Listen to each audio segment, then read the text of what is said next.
loolu la ñu fas yéene waxtaanee ak ñoo xam ne seen xam-xam màcc na ci mbir mi ñu dalal leen ci plateau bi fas yéene waxtaan ak ñoom ci plateau bi ma am fi ay gan bokk na ci Abdou Mboup di conseiller technique du président de la République mais également ingénieur en développement territorial monsieur Mboup ñu ngi lay nuyu la dalal ci plateau bi. Abdou maa ngi lay nuyu baax di nuyu waa Sénégal di nuyu képp ku ñuy seetaan kilifa diine ak aada yi ci gouvernement président Macky Sall di nuyu également ñu ma seqal plateau bi. Clédor Sène maa ngi ko nuyu sànq di ko sargal. naan que vous êtes une fierté nationale malgré que bokkuñu ay position ak léeg-léeg suñuy kii mais quand même vous êtes une fierté nationale ñoo bokk réew mii di Sénégal. monsieur Mbodj vraiment professeur nga xamante ne moom ràññee nañ ko ci réew mi université Bambey. kontaan naa lool vraiment kilifa yu tedd yi borom xam-xam yi bokk ak ñoom plateau bi. am na solo Clédor Sène wax nga ko bokk ci coalition citoyenne le peuple bokk ci société civile am nañu mbégte daal ci plateau bi ñu ngi lay nuyu. waaw maa ngi lay nuyu Fatou Abdou di am contenté njëkk a bokk ci émission 90 minutes chrono di nuyu monsieur Mbodj ak honorable monsieur Mbow conseiller à la présidence. Abdou Mboup di vraiment am mbégte ci appréciation bi mu am ci suñu contribution dans le débat public. donc fas yéene nañu waxtaanee xew-xew semaine bi incha allah ñu indi ci ay leeral ci nekk. am na solo ñu am fi également Abdoul Aziz Diop Abdoul Aziz Mbodj maa ngi jéggalu Diop moom neexul donc du ma ko fanaanoo. waaw Bambey Diop neexul duma ko fanaanoo Abdoul Aziz Mbodj nekk chargé de communication PRP nekk également jàngalekat ci université bu Bambey nekk conseil constitutionnaliste également ñu dalal ko ci plateau bi ñu ngi lay nuyu bu baax a baax monsieur Mbodj. maa ngi lay fay bu baax di la remercier ci invitation bi. di nuyu sénégalais yi nga xamante ne ñu ngi jàññoo ak ñun fii nekk ci réew mi wala ñu nekk ci biti leen di nuyu bu baax a baax di leen di sargal. di nuyu aussi Clédor Sène je pense que c'est la deuxième fois ñu bokk un plateau di nuyu aussi donc Abdou Mboup conseiller technique à la présidence na suñu mag la parce que frère am xam nañ ko donc di ñaan rek yàlla may ñu débat bu am solo ci njëriñu Sénégal voilà. dañuy door ak yow monsieur Mboup projet de loi bi yóbbu nañu ko assemblée nationale mu nekk projet de loi boo xamante ne bi mu jógee ak léegi ay kaddu également mi ngi ciy jóg est-ce que am na benn waxtaan boo xamante ne pàcc yëpp dugg nañu ci ba tax na duñu ci dégg ñenn ñoo xamante ne tàmbal nañ ci yëkkati seen kaddu di wax ne mbir mi am na lu nekk ci suuf te leeraluñu ko. li ñuy njëkk a def mooy sant yàlla mi nga xamante ne moo ñu may ñun Sénégal mu am ressource bu am solo bu fi feeñ. muy pétrole ak gaz raar na nga dégg réew yi muy am donc loolu bu amee ci réew dañ koy delloo njukkal maam yi sëriñ si baax si ñëpp ñu ñaan ñëpp ñu fi liggéey ci kàngam yi mag yi bañ toll fii yàlla def nag mu tombeek kilifa gu mag son excellence le président Macky Sall di am xam-xam ci wàllu ingénieur géologue yàlla tracel ko yoon woo xamante ne ci la jaar ba yegg si fii DG Petrosen également ministre énergie yegsi ci nguur gi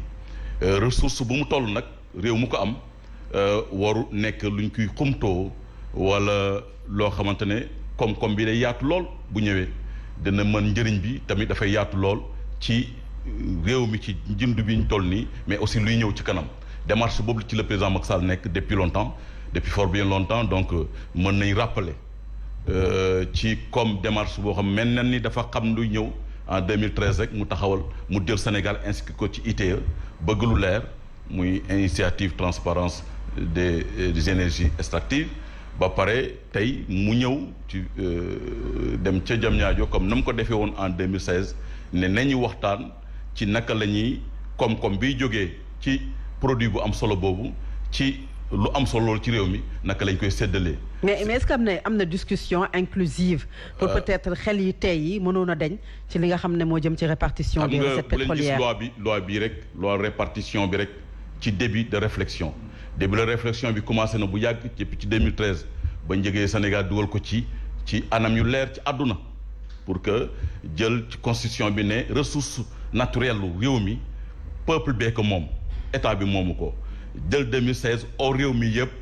kilifa diine kilifa aada lu Sénégal yëpp ci kàngam ci société civile ci opposition ci jeunesse bi ne ñëw leen ñu dajee waxtaan ci lii nga xamante ne war nañ ko exploiter fii ak ay at naka lañ koy gérer 21 mars bi 21 décembre bi tamit ñu dajewaat kon ku waxtaan bi door na bu yàgg-yàgg donc booy gis ne képp koo xamante ne muy borom xam-xam ci mi réew société civile participer nañ bokk nañ depuis longtemps bu ñu gis rek datu 21 bi bërki démb ak loi bi nu mu demee loi bi COS comité COS gaz bañ koy taxawal président dafa jël borom xam-xam yi ñu jiite ko waaye aussi mu jot société civile boole ci opposition bërki démb mu ne aussi chef religieux yi danañ ci dugg donc dajale boobu balaay benn baril de pétrole di génn ci Sénégal ñu dajale borom xam-xam yi dajale doomu réew mi ñu waxtaanee lu am solo ba nga xamante ne expérience buñ gis ci àdduna ci yeneen réew yi ci nam taxawee ak aussi ñàkk a def ci lu baax lu mel Norvège ak yooyu ñu lu ñuy wax benchmarking adapté ko ci suñu réew ak spécificité bi ba nga xamante ne pour waxtaan bi commencé na bu yàgg-yàgg donc li ci des mooy loi bi bu ñëwee ñu appliqué ko xam nga Fatou Abdou lu mel ni waxtaan bu ñu koy tënk ci loi hiérarchie de normes constitution bu jógee loi tegu ci loi tënk ñëpp qui est impersonnel bàyyiwul kenn moom président ak keneen ku mën nem ci réew mi ñu tënku ci ba nga xamante ne dañ ko mën répartir lii dem ci budget de état bi jëm ci wàllum njàngale mi jëm ci wàllum paj mi mu laal ñëpp képp ku yeewoo Sénégal lii jëm ci génération yoo xam ñëwaguñ tey kuy toog di xalaat ne yéen ñii ñun ñii nekk fi suñuy doom suñuy sët nañ leen sóor ci lii ñuy exploité parce que yàlla moo ko def ci suufu Sénégal képp ku juddu tey ku juddu suba ci ngay bokk nañu waxtaanee ba nga xamante ne dañ ci déggoo teg loi yoo xamante ne mooy cëslaayu juridique réew mi encadré ko teg code pétrolier yaa ngi dégg teg aussi ay institutions yu mag yu mel ni ay institut national pétrogaz formé ay xale yaa ngi dégg ci ñu am xam-xam pour téye mbir mi ibbi également ay d'autres branches au niveau des instituts de formation professionnelle ba nga xamante ne xale yi ak aussi sénégalais yi nga xamante ne avant même ñuy taxawal yëpp am na ñuy formé wu ci bitim réew am na ñuy liggéey ci ay kii ñuy exploité pétrole yu bëri ci bitim réew. ci golfe bi ci àdduna bi ci Russie un peu partout. ñoo ñëpp ñu mën a ñëw jàpp ci lii nga xamante ne def nañ ko ci Sénégal ci loi yeeg ci code pétrolier yeeg. ci loi de répartition bi ak gestion répartition ak gestion. lii nga xamante ne mooy koom-koom war a jógee. ci pétrole bi dañ ci gën a ñëwaat alors Clédor répartition bi bu ñu ko waxee 90% ci li nga xam ne mooy jóge ci pétrole bi dafay dem ci budget bu Sénégal 10% yi moom la ñu denc pour génération yi nga xamante ne ñoo ngi ñëw naka nga ko gisee loolu nga xam ne dogal la bu président de la République jël ginnaaw waxtaan bi nga xam ne amaloon nañu ko. ci waaw léegi en préambule à ma réponse dama bëgg a rectifier tuuti pour les téléspectateurs benn information comme quoi. loi bi jàll na non il y a pas encore de loi. le projet de loi la bu ñu war a yóbbu ci assemblée nationale. Le projet de loi. Monsieur le conseiller n'a pas encore été adopté en conseil des ministres. Il aurait dû l'être hier. démb dañu bëggoon dañu ko bëggoon adopté conseil des ministres démb. alors que les concertations préalables yi monsieur le conseiller doon wax. mais démb président de la République ci conseil des ministres wax na ne semaine prochaine la ñu koy yóbbu ci assemblée nationale. le 28. C'est pas le 28. C'est le 29. C'est le 29. D'accord. Donc wax bi depuis fële. Voilà depuis Diamniadio wax nañ ne le 29. Voilà démb dara mënutoon jàll. Voilà dara mënutoon jàll. Mon cher. léegi nag les concertations yi ñu waroon a def ñoom joxuñu leen projet de loi bi pour ñu am ci xalaat pour ñu indi ci seen contribution lu dul benn lañ leen def benn récapitulatif comme quoi mooy li nga wax léegi. waxuñu sax 90% des recettes vont aller au budget de dañu ni au maximum la ñu wax c'est un seuil la ñu fixé ni 10% au minimum vont aller au fonds intergénérationnel. fii dama bëgg indi benn genèse pour ñi ko xamul parce que am na benn combat bu ma mëne woon depuis les années 2017 ba léegi nii ma wéet ci lool mooy justement la clé de répartition parce que président mës na woote palais en 2016. benn ndaje bu mag avec tous les acteurs société civile les religieux et tout demander au COS Petrogaz mu présenter ko benn projet de loi décembre 2016 benn projet de loi portant répartition des ressources pétrolières et gazières ci projet de loi boobu dafa ni woon dañ koy saam ñetti nar le premier tiers ñu dugal ko FONSIS c'est lui qui dit dans une vidéo loolu à la kulli alin duñ ko dugal ci budget bi et ça c'est illégal deuxième tiers bi mu ni day dem ci dépense budget de fonctionnement seeni salaire seeni sous-salaire seeni et cetera seeni avantage troisième tiers bi seulement dem au budget d'investissement c'est ça qu'il a voulu faire voter. Mais donc le président a rectifié. Attends, il semble avoir rectifié mais il est toujours dans la même logique léegi loolu moom laa dénoncé bu ñu àgg tey léegi tey ce qu'il nous propose mooy un minimum de 10% pour les fonds intergénérationnels 20% c'est toujours un minimum de 10% 30% c'est au minimum 10% c'est-à-dire mënul yées 10% mais mën na ko ëpp comprendre nga 90% yi moom fa lay toll ci li ñu dugal ci budget bi fa lay toll waaye mën na ko yées subtilité boobu il faut que ñu xam ko ci texte de loi parce que dafa am lu ñuy wax légistique maa ngi lay ñëw may léegi. Merci. léegi kooku muy première remarque bi deuxième remarque bi ci li ñu proposé nee nañu 10% yi duñ ko inscrire au budget 90% yi la ñuy inscrire au budget kooku c'est illégal parce que dafa am lu ñuy wax règle et principe budgétaire ñi seetaan mën nañ ko tàppee Google dañ koy gis parce que dafa am ay principe ci nu ñuy élaborer budget. fan nga teg fonds de stabilisation bi ñu wax. fonds de stabilisation mooy. non de 10% yi. waxuma 10% yi. génération future fonds de stabilisation bi. ci 90% yooyu ngay wax. mais yow mënoo ma wax ban pourcentage la waxuma ban pourcentage la fonds de. indéterminé. pourcentage dama lay bañ a dagg par respect. mais je vous donne la parole non rectifiez-moi s'il vous plaît. li ma la bëgg c'est combien le pourcent le fonds de stabilisation waaw. maximum minimum boobu ngay wax. waaw le président est un homme très ouvert. oui. nekk na koo xamante ne xam na fu mu jëm. xam na li muy wax. mais bu ne maximum 90%. c'est pour accorder aux experts. aux cadres sénégalais. de réfléchir et de lui faire la proposition. mais kat ku ne la 90% ak 10%. mais le projet de loi est déjà prêt. lu war a dem projet de loi bi pare na. xam nga nee nañ projet de loi bi pare na mais dañu ko nëbb wala ñu ko. c'est dans le projet de loi est-ce que loolu dina yomb. le 21. kon projet de loi bi pareegul projet de loi bu pare mooy le 20 ñu ko adopté ba pare la ñu projet de loi bi pare na. donc ñu ngi ci processus de réflexion. di intégrer les inputs yu cadre sénégalais yi yu société civile bi yu opposition. la réflexion va durer une semaine. du 21 au 29. cadre réflexion commencé na bu yàgg comme ni ma ko waxee depuis ba président waxee COSGAZ cadre d'orientation boobu ñu proposé projet de loi la réflexion bi commencé ba 29 ba pare nag ba adopté ko ci la ñu wax. mais vous m'avez interrompu fonds de stabilisation. waaw voilà yi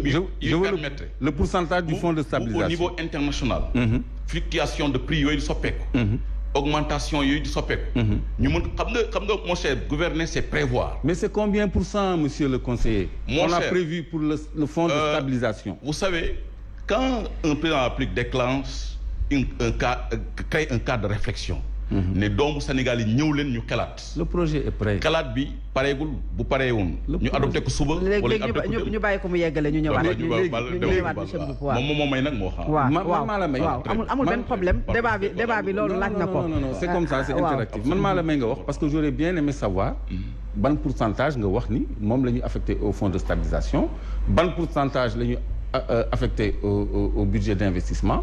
ban pourcentage la ñuy affecté au budget de fonctionnement loolu ñu koy xam bu ñu adopté léegi loolu c'est indéterminé il y a des minima et des maxima c'est dafa flou parce que sama waa ji mais yaa ko bëgg a flou mais mënoo ma wax benn pourcentage stable mais pourtant Clédor répartition yi quand même chiffres yi non on a dit minimum c'est bien clair quand même Clédor c'est pas clair c'est quelque chose qui peut évoluer minimum mooy clair duñ ko génne ci penc mi mooy mënu ko xam nga lu clair mooy lan grand Clédor mais mën na ko waaw ñu bàyyi ko mu eggale xam lu clair duñ koy def dañ koy xumtoo ci nekk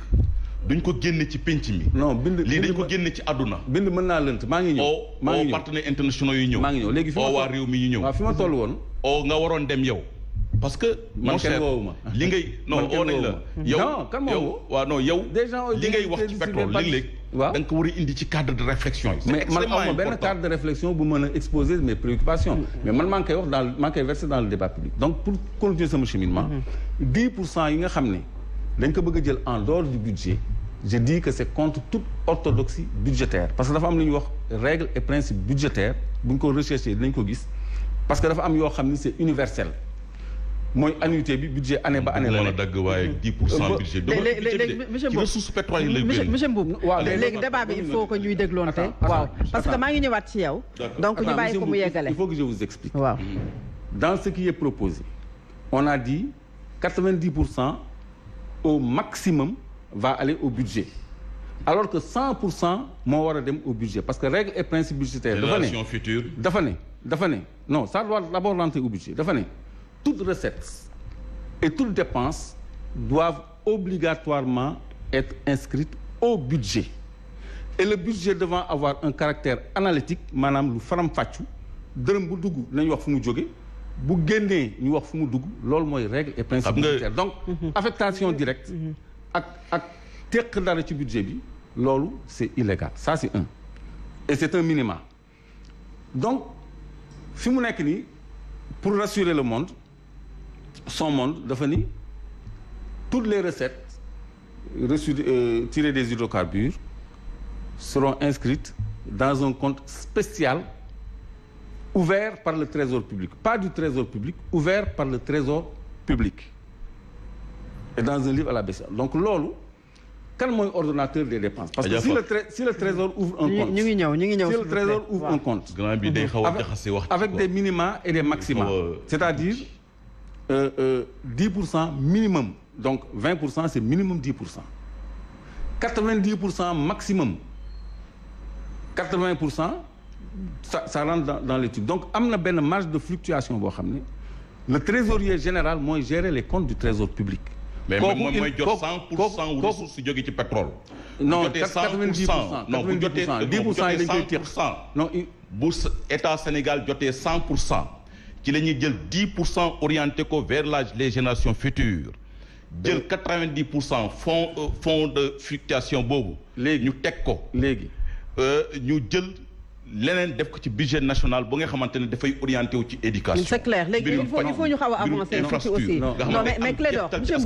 monsieur Mboup bul xaw a distribuer mel ni 10% yi dafa am fu mu jëm feneen. lépp ci état Sénégal moo koy gérer ni ñu koy gérer nag président li mu wax lu wóor la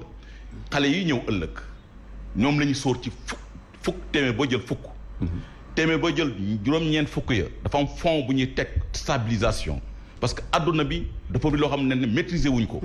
coût pétrole mondial yi yeneen ak yeneen. je pense que monsieur Mboup léegi da nga ñuy may moom mu avancer pour que aussi monsieur Mboup mën a waaw. après ñu ñëwaat nga denc loolu nga xam ne am nga ko comme waaw après ñu ñëw. donc nga yeggale Clédor. inscrire dans les comptes du trésor public c'est différent de inscrire dans le budget c'est-à-dire 10% yooyu du dugg ci budget bi et c'est un minimum mën na koo ëpp du dugg ci budget bi c'est inscrit même si c'est inscrit dans un compte ouvert par le trésor public parce que kooku c'est géré par le trésorier général employé du ministre de l'économie et des finances à son tour employé du président Macky Sall qui l'a nommé par décret donc toujours à la portée de celui qui est l'ordonnateur des dépenses le président de la République donc dina am cette marge de manœuvre moo tax ma bëgg ñu def très attention léegi ce que nous pensons à la coalition citoyenne le peuple et avons réfléchi à ça et avons fait une proposition parce que quand même gouvernance pétrolière et gazière opportunité la. Vous avez fait une proposition à qui? Non, on va le faire dans le débat public on va faire un point de presse et on va dire notre point de vue. léegi may ma tuuti rek ma daaneel s'il vous plaît c'est important parce qu'on parle du pétrole léegi ce qui serait souhaitable mooy adopter le modèle ghanéen. Au lieu de 3/4 comme ni mu ko waxee woon en décembre 2016 Ghana dafa def 30% en fonds de stabilisation en soutien à la consommation 60% à l'investissement et 10% au fonds pour les générations à venir loolu et 0 pour les budgets de fonctionnement ci loolu la ñu war a jëm parce que levier la boo xam ni dafa mën a financer développement dafa ñu mën a génnee léegi dernière remarque parmi les destinations de l'argent des hydrocarbures. mu ngi ci 90 10 ba tey dañ ci citer la dette parce que bi ñu demee groupe consultatif de Paris. En 2018-2019. Fin 2018 waxoon nañu ni endettement wu 7300 et quelques milliards yooyu ci suñu ressources naturelles yi lañ ko wékk te la dette est inscrite dans les destinations de cette manne pétro-gazière. alors Abdou Aziz laaj bi moom mooy déjà opposition bi gisuñu fa ñu bari bu ñu waxee opposition bi ñi nga xam ne tey jàpp nañu ne ñoom ñoo représenter l'opposition teewuñu fa woon bëgg nañ xam lan moo ko wal dañu leen a invité wul wala mais beneen bi moom mooy président de la République leeral na mbir yi jëm ci pétrole bi bu fekkee dugg na ci Sénégal atum 2023 jëm ci ne 90% li ñu ko waxee mooy dugg ci budget bi 10% ci génération future yi ndax yéen am ngeen confiance que ne mbir yi tey teg nañu lépp luy garantie pour que mu jaar ci yoon. ak gouvernement Macky Sall ak lépp jaar ci yoon non Fatou Abdou maa ngi lay remercier bu baax bon li yow xam nga ne président Macky Sall en tout cas depuis mu yàgg ba mu toogee en tout cas ab tuuti la amoon ci philosophie gouvernance am transparence wala gouvernance vertueuse et sobre bu yàgg la ko abandonné surtout depuis 2016 dafa changé complètement fusil d'épaule te loolu moom moo créé li nga xam ne moom la ñu gis ci réew mi c'est vrai qu'on peut pas avoir alors donc confiance alors donc aussi aucune garantie de transparence alors donc teguñ ko ci table bi par rapport à la gestion alors donc des ressources naturelles lu ne am na ci ay délits d'initiés donc lu jaxasoo yoo xamante ne ni lu ne am na ci justement alors donc bañ commencé moom ba mu ñëwee ba léegi 2012 ba léegi nii ci mbiru gestion donc des ressources naturelles muy pétrole bi ak gaz bi alors c'est bon c'est très bien que ñu xelaat alors donc un texte une loi buy déterminer une clé de répartition de ces ressources là nan lañ koy def c'est extrêmement important bon c'est vrai que war nañ xeex aussi lan la ñu am parce que aussi ñun seetaan nañ fi ay documentaire elf di avouer que li ñu doon déclaré ay Congo ci dañ leen doon nax donc ban garantie maanaam suñu 100 loolu lu ñuy xaar ne moom la ñu am ban garantie mais am nañu arsenal juridique boo xamante ne mën na leeral loolu am nañu également ay kuréel yoo xam ne teg nañu ko pour garantir la transparence aujourd'hui dans la gestion ñi ngi ñëw ci yow est-ce que loolu dalu seen xel Aziz monsieur Mboup waaw s'il vous plaît xam nga texte ak pratique gis nga affaire bi nii pétrole bi surtout pétrole offshore maanaam ñun amuñ ci expérience daf fi doog a feeñ te lañu wone en Congo mooy déclaration ñu doon def de comme par exemple répartition yi pour ñu doog a xalaat lan la ñu séddoo bay séddoo la Sénégal système d'exploitation ressources pétrolières mooy bay séddoo contrat de production et de partage de ressources mooy bay séddoo léegi ñun li ñuy séddoo nan ban garantie dañu am ne dañu am li nga ne moom mooy suñu yelleef parce que affaire bi dafa sori ci digg géej gi te ñi fa nekk ñoo ñu ëpp doole fuuf ñun amuñ sax possibilité saytu sécurité suñu frontière suñu bon c'est extrêmement important kenn du wax ne xalaat nan la ñuy li ñuy am nan lañ koy séddoo fan la war a dem ci réew mi loolu kenn du wax ne pertinent wut loolu lu pertinent la li nga xam ne dina maintenant au fond ak forme bi nee nga lu tax ñun nekkuñu fa parce que buñ ñu associé bi mu ñu bëggee woon associé bi Covid amee mais associé nañu ñëpp dem fekki ko bu ñu bëggoon associé ci lii moom xam na fan la war a jaar pour associer ñu mais bu ñu nekkee ñoom dañuy sélectionner ñu leen neex ñëw ñu participer ci débat boobu évidemment ñun dañuy toog di xaar parce que xam ne ñun en tout cas ñu ngi suivre parce que mbiru Sénégal la ça nous intéresse donc bu amee lu nga xam ne jaar nañ lii jaaru yoon dañuy taxaw wax ne lii et pourtant réforme constitutionnelle yu atum 2016 moom moo wax ne lépp loo xam ne jëm na ci pétrole bi askan wi dañu ko war a xam. waaw mais loolu xam lépp lu jëm ci ressource naturelle askan bee ko moom te daf ñu am war dañ ci war am information yu leer. yàlla def na bind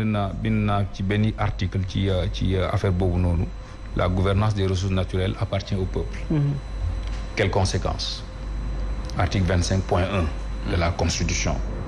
xam nga boo ne ça appartient au peuple. maanaam en droit constitutionnel dafa am solo les expressions. boo ne le peuple système de démocratie directe la. mooy implication institutionnelle bi bu ñu ñëwoon nation rek leneen lay signifier. ñoom kon mun nañ ut seeni nit dem fële jam ñaajo waxtaan mooy système de représentation boo nee le peuple c'est-à-dire que ñun ñëpp am nañ droit xool mais amul ci loi yi ñuy tabax yëpp amul benn porondol wax ñu ngi koy ubbi parce que même bu nekkee man article maa ngi naan mais minimum organisation yi nga xamante ne am ay organisation société civile yoo xamante dañuy spécial en question environnementale question des ressources pétrolières dañ leen war a associer ci li nga xam ne dañ koy def ci tegginu loi yi may leen la possibilité même d'initier des projets de loi may leen peut-être même la possibilité parce que bu ñu bëggee suñu démocratie aussi avancée may leen même la possibilité ñu saisir le juge constitution comme par exemple loi bi bu nekkee loi bi jaarul yoon xam nga ne tey nii président Macky Sall boo bëggee loi ci mbir mi tëggu ko du jafewut parce que projet la koy def mu dem jàll conseil des ministres conseil bi amul kuy wax déedéet bu demee assemblée nationale chambre d'applaudissement la donc day jàll comme lettre à la poste léegi nag place u askan bi fan la ci donc c'est pas parce que les principes déclarés yi dafa yomb déclarer un principe ci constitution mais mu am jeexantal ci doxalin loolu moom moo jafe te loolu nag tegguñ fa te en tant que jamono fi ñu toll nii justement doxuñ dox bi loolu mooy li nga xamante ne justement c'est pas parce que c'est bon de déclarer que ça appartient au peuple mais dañoo quintessence bi dañoo war a am justement ñun ñu gis ci suñu bopp ci waxtaan bi ci am confiance par rapport au processus d'élaboration de tous ces textes là malheureusement loolu amul xam nga tey boo ñëwee nga ne ñu ressources yi provenir ci exploitation bi nii lañ koy partager il a parfaitement raison c'est pas de l'orthodoxie financière en finance publique principe de l'universalité budgétaire moom moo trait en vérité non seulement ñu def ay contractions c'est-à-dire que ci budget bi lépp lu ñu am maanaam koppar moo tax ñu def loi de finances rectificative xam nga loi de finances rectificative lan moo ko waral principe d'universalité budgétaire parce que booy doxal ci at bi léeg-léeg xiiwalu alal koom mun na la dab mais boo foo koy bind maanaam ñi yore koomu réew mi amuñ droit maanaam capter ressources wala dépenser ressources bu nekkee assemblée nationale autorisé wu ko même booy compte spécial du trésor même boo koy ubbi assemblée nationale moo koy autorisé n'est-ce pas waaw non Fatou Abdou li muy wax bëri na Abdou s'il vous plaît non yéen man fii laa toog di leen seetaan ngeen di wax rek n'est-ce pas ce qui veut dire que il faut que aussi ñu respecter débat bi s'il vous plaît ce qui veut dire que li ëpp solo mooy mu am benn genre probité par rapport à la destination de ces ressources-là maanaam bu nit ñi jàpp ne ñoom dañ cee bugg a xiwlu parce que buñ ne dañ koy inscrire au budget moom ñaari partie la fonctionnement ak investissement mu ngi naan dañ cee bugg a fay bor dette ñun li nga xam ne moo gën a yenu maanaa tey te nga xamante ne nii non seulement askan wi daan ci gis seen bopp génération future daan ci gis seen bopp mooy une part extrêmement importante dans l'investissement, dans l'amélioration des conditions de vie des populations, investissement dans l'industrie, investissement dans l'éducation, investissement dans la santé, investissement dans les infrastructures. Au Sénégal, loolu bu kii ressources yi conséquent boo doxee ci réew mi nga xam ne réew mi au moins mu ngi dox jéego tey nii xam nga ñàkk ambition mooy que maanaam nga def sa premier contrat en 2012 nga toog boo xam ne 2017 nga ubbi institut du pétrole maanaam pour jàngal nit ñi métier du pétrole. te ñu ne géologue la. loolu ba léegi benn génération moom moo fa nekk yaakaar naa 30 étudiants lañ sax est-ce que loolu lañ yaakaar ñun alors donc pour am suñu place ci mbir moomu maanaam. amul benn maanaam li ma wax rek maanaam mënuñ parce que am na rencontre am na projet de loi que xel yi day dal parce que boobu ba léegi jéego yi ñuy dox mooy que du jéego yoo xamante ni daanaka pour sëlëm askan bi la alors donc pour en tout cas nax ñu ci doxalinu ressources yi nga xamante ne nii yàgg nañ wone ne leerut contrat yi am na ay complot am na ay contrat d'initié yoo xamante ne même bu ñu ay haute trahison fa la waroon commencer parce que mënoo toog am un petit frère journaliste mu xëy rek nag administrateur d'une société pétrolière fan la amee information. mais loolu def nañ enquête bi ba wala ci mujjee ñëpp gis nañu ko loolu délit d'initié la. waaw loolu ak lu mu mënti demee maanaam parce que justement mag ja mooy président jeex na amul leneen amul benn sénégalais tey nii Aliou Sall bu mag ji bu nekk doon président de la république. ma tooñ fii laa toog di ko wax. ma ne bu président de la bu nekk doon Macky Sall rakk mbokk ndey baay bu nekk président de la république. du administrer société Petro-Tim donc loolu mooy li nga xamante moom moo tax donc cette question là leer moom dafa war a ne te xëy na dina tax Sénégalais yi gën a mobiliser parce que bu ñu mobiliser waat loi yi ñuy def ni yëpp dañu ciy nax donc dugal ci li nga xamante en tout cas li leen fiy desee ñu fekke ko mooy xam naa ne 1 an 23 heureusement que 2024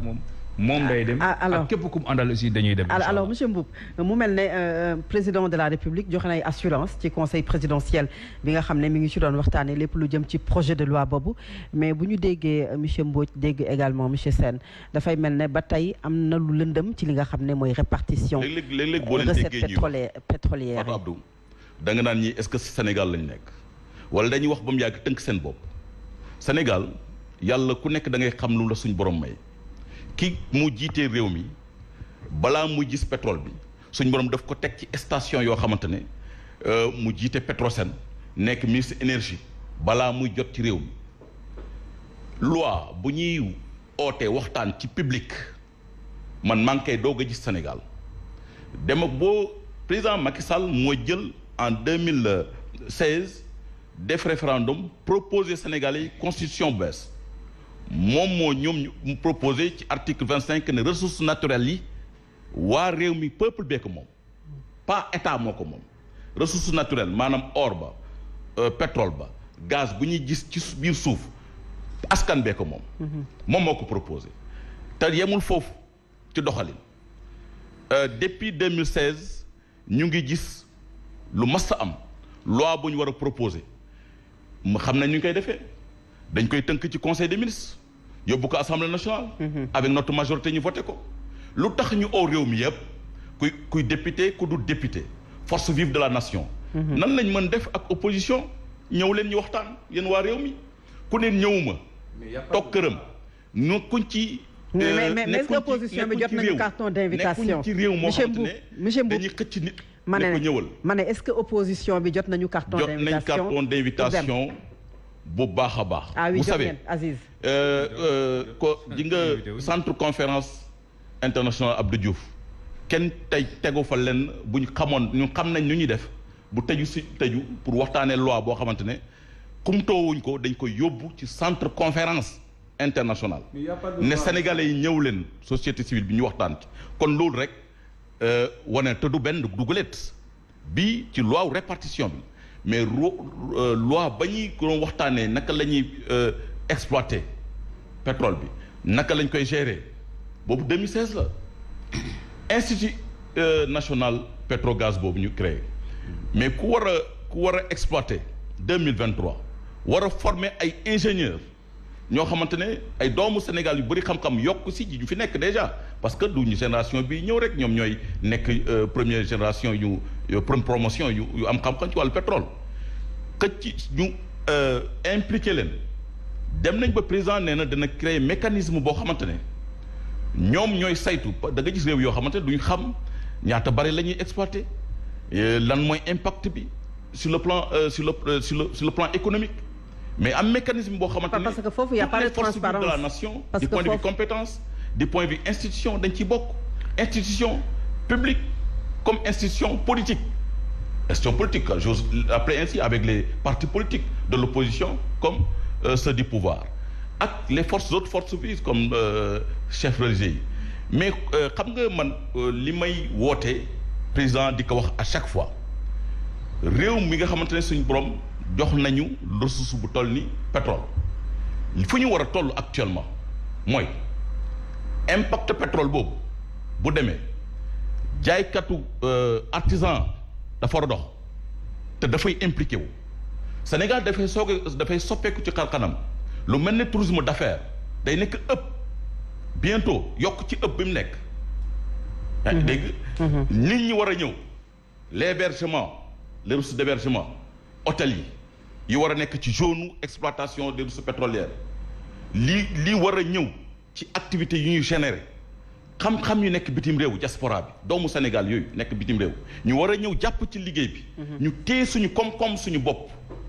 jël alal bi parce que 90% yooyu mu reprendre exactement di jël exemple ci Ghana nag 90% 10% exactement dafa ne 60% 30%. grand quel doon. 60 30 waaw 60 plus 30 égale 90. ak 10 plus 10 benn la. ñëw nga rek fekk si nga président Macky Sall sans obstacle nga xam. moom fekk si baal ma ñëw non fekk si wu la. fekk si grand yaa ngi dégg ñooñu loolu mooy luy ressources yi dem ci état bi mais dafa am yeneen ressources yu dem ci population bi muy activité connexe yi lu ñuy wax l'activité connexe yu wër pétrole bi ca Jifeer ca Sangomar nga dem ca Kayar ak la ko wër ca Rufisque ak la ko wër ak yuy ñëw plus tard ca Saint-Louis naka lay doomu Saint-Louis di préparer woo ci exploitation boobu collectivité territoriale yi communes yi département yi yii ñu war a ñëw après des collectivités territoriales intelligentes ñëw taxaw surtout ñuy war a jiite ji yii di ñëw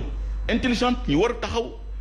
bokk ci exploitation ressources pétrolières ak répartition xam nga répartition des ressources état mën na ko déterminer au niveau central mais da am benn répartition boo xamante ne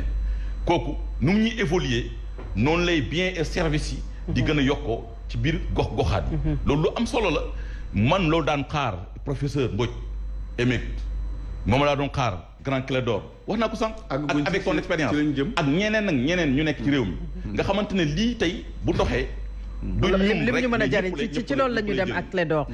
Clédor bu ñu waxee 700 milliards de francs CFA at mu jot dinañu ko am ci recettes yi nga xam ne mooy jóge ci pétrole bi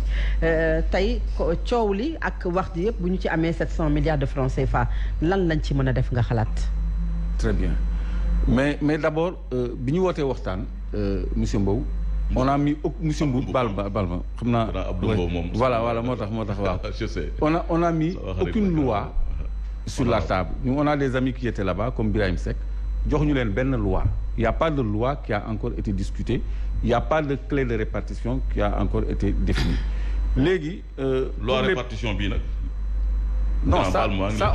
on a mis minimum maximum une loi elle est précise une loi elle est pas maximum dañ ne 90-10 non moi je parle de minimum maximum je parle de projet de loi wax leen na dañ ne juróom-ñeent fukk ak fukk mais loolu c'est pas un projet de loi ay wax la mais ñu ngi ci waxtaan loolu. le 29 après le 29 le 30 décembre bu génnee. nga wax débat bii. après le 29. non ce sera trop tard déterminer réellement. parce que fii dañoo nekk ci saytu. ce sera trop tard parce que léegi bu ñu ko adopté léegi ñu bàyyi ko mu xam nga loi bi. kenn gisu ko li ñu wax nii yëpp ay proposition la ak ay waxtaan mais une loi c'est une législation c'est un projet boo xam ni mën nañ ko soumettre à discussion c'est pas le cas on n'a pas soumis un projet de loi. À l'opposition à la société civile pour ñu wax ci seen xalaat dañ leen fixer ay minima ak ay maxima ba noppi dugal ci ay dettes ak ay compte trésor public yooyu loi ça c'est pas une loi léegi à propos de li ngeen wax yéen ñaar que les ressources naturelles appartiennent au peuple disposition article 25 constitution boobu war nañ ko mettre en adéquation avec les codes miniers et pétroliers parce que je rappelle pour ceux qui ne le savent pas que le code pétrolier dispose plutôt que les contractants acquièrent la propriété de l'hydrocarbure extrait en tête de pluie maanaam ñi nga xam ne ñooy contractants yi ñoom ñooy acquérir la propriété de l'hydrocarbure extrait en tête de pluie ça c'est le code pétrolier donc c'est pas conforme au code à la constitution léegi 700 milliards est-ce que ça peut changer oui bien sûr c'est un plus même 10 milliards de plus dans un budget mën na changer mais man quand j'ai entendu 700 milliards j'ai tiqué parce que ci projet Cosmos BP il y a 80 milliards laa wax de dollars à partager entre le Sénégal et la Mauritanie. Ça fait 40 pour le Sénégal 40 pour la Mauritanie pour 20 ans donc 40 milliards sur 20 ans quand tu divises 40 par 20 ça te donne 2 milliards l'année rien que sur Saint-Louis 2 milliards c'est plus de 1000 milliards et on nous parle de ressources globales pétrole bloc de Kayar Sangomar Rufisque tout ça 700 milliards. da nga ko xeeb bu ñu la déggee. trop mais la douane xam nga Môle 2 je parle sous le contrôle de la douane Môle 2 day indi 400 milliards de recettes 400 milliards de recettes Môle 2 kese Môle 8 autant 400 milliards da ngeen di xool ci recettes douanières donc su ñu amee lu toll noonu je crois qu'on doit en attendre un peu plus c'est-à-dire il faut monsieur Mboup que gars yi génn ñu nekk direction de l'énergie ñu nekk Petrosen les ingénieurs ñi nga xam ne ñoom la ñu dénk ñooñu il faut que ñu ñëw dans le débat public jox ñu la bonne information ñu confronter suñu ay information ñu échanger ñu xam lan moo am réellement parce que man j'aurais aimé être en face de quelqu'un qui pourrait me dire que non Saint-Louis amuñu fa loolu par exemple rien que en royalties maanaam redevance koo xam ne dafa def farm out génn na ci actionnariat bi ñoom Franck Timis ba ñu jaayee la ñu yor yëpp la ñu mujjee jaay BP kese c'était 30% ay royalties du ñu évaluer à 6 000 milliards lañ ci am sur 40 ans boo ko évaluer en année c'est 150 milliards l'année koo xam ni jaay nga li nga am yëpp ba pare asamaak nag koo xam ni da nga am tu es dans la joint venture tu es dans l'actionnariat war nga am plus que ça Franck Timis ak ñoom Aliou Sall la ñu jaay bu fekkee ne dañ ciy am ay contrat de redevance maanaam royalties contrat de ay redevance de 150 milliards par an état bi nga xam ni moom war na am plus que ça léegi de toute façon ça c'est à déterminer c'est un autre débat mais loolu bu ñëwee en appoint au budget war na mën a permettre bu ñu dugalee 60% à l'investissement de nous tirer vers le développement bu ñu dugalee 30% de cette somme ou même 40% en fonds de stabilisation pour soutenir la consommation les gens vont souffler loolu au moins dana am lu mu jëriñ rawatina nag les retombées sur l'économie dues à une nouvelle politique énergétique boo xam ne énergie fossile yooyu mën na alléger la facture énergétique de beaucoup quand on passera au gaz avec notre gaz abondant électricité mën na yomb entreprises yi mën nañu compétitive nit ñi mën nañu am des commodités et on se lancera vraiment dans le développement donc ça veut dire que avantage kese lañ ci mën a jëlee mais il faut qu'on discute de ces problèmes donc xel waru ci tey kon xel waru ci tey si xel war na ci tey parce que si par exemple et la loi sur le contenu local. Très bien parlons-en la loi sur le contenu local. loolu dinañ ci ñëw ñu bàyyi la nga yeggale foofu. c'est sûr que dinañ ci ñëw bien sûr. d'accord parce que yooyu yëpp c'est des sujets intéressants à débattre. mais man damay rejoindre dama bëgg a rebondir ci curricula de formation yi ñu doon évoquer. par rapport à. Vous avez vu comment c'est intéressant. C'est intéressant la loi sur le contenu local. On en parlera. On en arsenal juridique boobu ñuy teg autour de l'exploitation du pétrole. On en pour parlera. Permettre au Sénégal d'en bénéficier. Tout à fait. Il faut saluer ça mon grand. Je salue cela. Mais on en parlera. Léegi on a évoqué brièvement la nécessité d'adapter les curricula de formation à nos besoins de développement donc comme ñu ngi nekk en phase de gouvernance pétrole-gazière donc quelque chose comme l'Institut du pétrole et du gaz est à saluer. Absolument. Mais mënoon nañu dem un peu plus parce que c'est même pas une faculté monsieur le professeur ah moi je rêve d'un Sénégal bu am au moins une seule université technologique. Parce que quand même développement dafa soxla science et technologie. ci ère boobu la ñu nekk donc pour la petite histoire de cette école yaa ngi fàttaliku monsieur le conseiller daje boobu amoon en 2016 pour la clé de répartition daje bu njëkk bi président dafa def discours ba une partie en français il a dit je m'adresse maintenant aux bailleurs pour leur demander de nous soutenir pour la création d'un institut de pétrole et du gaz à Diamniadio. Et dans le contrat de Total Ultra Deep Offshore dans l'article 19 alinéa 5 il est clairement inscrit 10 millions de dollars versés pour la construction de cette université de pétrole et du gaz donc c'est loolu dañ ko sax ñaan moi j'ai la bande vidéo je promets créer Institut national de pétrole et gaz je promets à tous les téléspectateurs keroog 2016 de diffuser la vidéo moom mooy indi jaaxa ci xelu Sénégal te Sénégal tollul foofu. Sénégal dafa c'est-à-dire que mais c'est le sens du débat monsieur Mboup c'est le sens du débat pour que kenn ku ci nekk amee sa temps de parole. waaw mais soo amee sa temps de parole nga apporter la contradiction ou bien même waaw les précisions yi nga bëgg a apporter. déjà ñëw leen dimbali ma créer daf ne danaa décider créer Institut national de pétrole de gaz. da koo ñaan former ay génération ay cadres yu mën a bokk xalaat. ci exploitation pétrole loolu le président. léegi nga jeexalee foofu Clédor voilà léegi je promets à toute l'opinion qu'au sortir de cette émission vidéo boobu dinaa ko diffuser sama page Facebook ak disposition bi nga xam ni fa lay ñaanee Institut du pétrole et du gaz comme ça mu leer ci Sénégal yi parce que man je raconte pas d'histoire. alors li ma yor yëpp c'est documenté c'est outillé donc loolu. ay université ay loolu du ñaan. non c'est-à-dire mais monsieur Mboup on peut pas débattre comme ça aussi. non sànq ba tey da nga may wax ne ma waaw mais après doo ko def donc da nga koy daggaat. il faut ñu dégloonte waaw. léegi Fatou Abdou li muy wax ci président moo ko wax te waxu ko te sénégalais yi ñuy dégg. mais dinaa ko wane de toute façon sénégalais yi dinañu àtte parce que je vais diffuser ça. balaa muy jàll ci lii. léegi nag boo amee sa tur loolu laa la wax ne la. vous aurez votre tour di nga am sa kàddu pour nga mën ci ñëw. di wax président lu mu wax ko. président am loolu la wax vidéo la ko wax. dinaa la woon vidéo bi naa la ko mettre naa la ko transférer. dinaa créer institut national pétrogaz former ay cadres sénégalais yuy am xam-xam di bokk ci ñuy exploiter pétrole.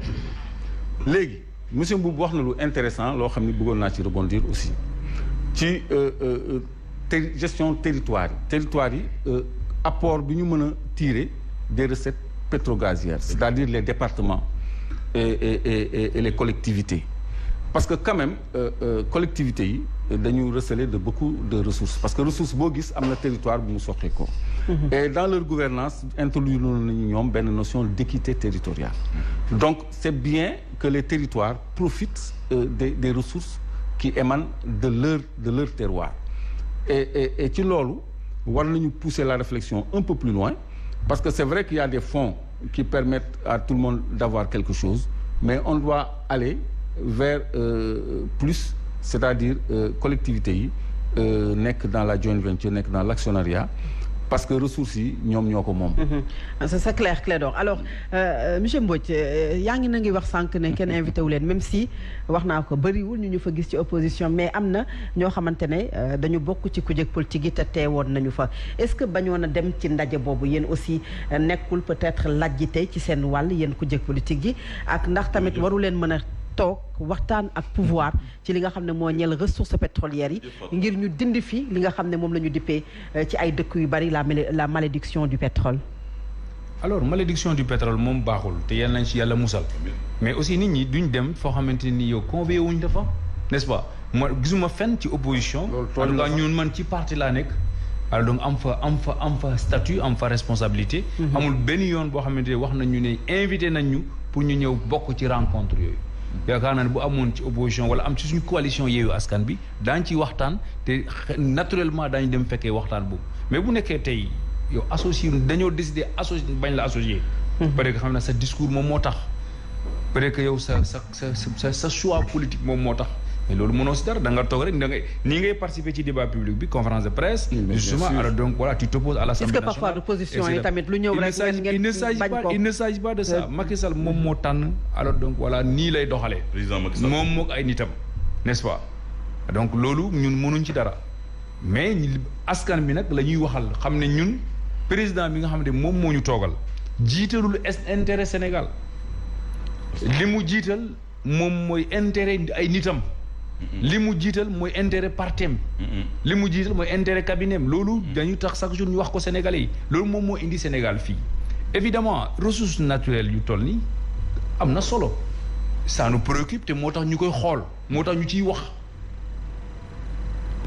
duñu toog duñu amul démission on peut pas démissionner sur des questions comme ça aussi importantes dañ ciy dox suñu kàddu parce que taxaw dak tem pour que ressources yooyu dem ci askan bi te ñun gëm nañ ne ñoom mënuñ ko doxalee ni ko askan bi di xaare il a absolument liñ fi annoncé ci ay ressources yëpp ñu naan ñu 700 milliards lañ ci am par an 700 milliards par an bu duggee suñu budget ñu doxalee ko yoon dina am fu mu feeñ ci réew mi fu bëri mais dañu war a mën a dem fu parce que lu tax des fois li tax léeg-léeg ma ne parewuñ maanaam lu mel nii maanaam bu amee ci réew da ngay essayer gum loolu yaakaar naa wax nañ xëy na débat bu weesu la mais puisque pare woo amu expérience pétrole amoo expérience pétrole géej mais da ngay tànn benn tool jàng ci préparer sa institution préparer sa réew préparer sa secteur privé boobu bi nga xamante ne yow am nga ci expérience peut-être 5 ans nga doog a nag commencé na ubbi mais fi ne li ñu ubbi ci ay toolu pétrole ci réew mi kenn xamul nu mu toll loolu yëpp nag nga bëgg ko saytandoo moom mooy sax ce débat là va se poser ana liñ ci am nit ñi di xeeb li nga xamante ne moom moo nekk lii moom mooy li nga xamante ne nii ñun yàgg nañ ko wax parce que dafa am genre précipitation par rapport à la distribution sax lay wax. parce que au lieu de d'attribution des licences. liñ convié ci ay sociétés ay compagnies ci Sénégal dafa bari donc est-ce que ñun pare nañ pour mun a saytu loolu yëpp. est-ce que ñun suñ secteur privé pare nañ ko pour mu mun a bokk ci exploit parce que le plus important xam nga ñu wax ci contenu local le plus important man place la suñu secteur privé nar a jouer ci mbir moom suñu secteur privé est-ce que pare na. pour jouer sa partition. pour am ci wàllam est-ce que préparé nañ ko. te jàpp naa ne préparé wuñu ko. ni nga xamante ni parce que gouvernement bu demee moom ba parewut waxatuma la nag secteur privé ba lii mooy li nga xamante ni ñun malheureusement bugguma ñu am regret par rapport justement à l'exploitation de ces ressources là c'est extrêmement important beneen bi mooy ko wax na ko mooy les territoires bon déjà am na donc ci ressources minières yi am na un fonds boo xamante ne nii de péréquation dañ koy répartir ba mais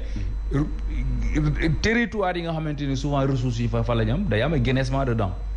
parce que souvent dañ fay exploiter ay ressources bon comme ay Kédougou mais en environnement immédiat bi nga xam ne fa la nekk duñ gis jeexital bu lool par rapport ay or bu bëri moom moo fay jógee mais foofu duñu gis seen bopp loolu ci li nga xam ne moom te loolu nag dafa am solo pour que nit ñi bu ñu exploiter ay ressources yu mel noonu fi ñu dëkk ñu gis ci seen bopp. alors parce que loolu moom mooy.